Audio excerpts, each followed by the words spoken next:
नमस्कार शेतकरी मित्रांनो, आज आपण मक्याची शेतीमध्ये आहेत. वारंवार आपण मक्यामध्ये आळ्या ज्यावेळेस लागती त्यावेळेस फवारणी करून सुद्धा जर आपल्याला परिणाम भेटत नसेल तर आपल्याला काय करावं लागेल? सर्वप्रथम पोंगा भरणी. आता पोंगा भरणी नेमकं कशामुळं आहे की आता हे एक झाड मला पूर्ण शेतामध्ये दिसले.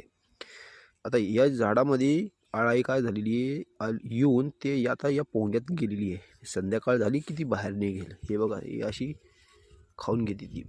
आता पोंगा भरणीमध्ये आपल्याला काय करावं लागेल, ती डेलिकेट नावाची जी औषध आहे ते 15 ml 20 लिटरसाठी घेऊन एका बिसलेरी बाटलीमध्ये टाकून अशी पिचकारी मारावं लागेल, तर ती कवर होईल. आता हे एकच झाड आहे, तर एक झाड जर पूर्ण क्षेत्रामध्ये झालं असेल तर प्रत्येक झाडाला रोपाला आपल्याला पोंगा भरणी करावं लागेल. नाही तर मग जसं ठराविक झाडं असले तरी देखील चालतील.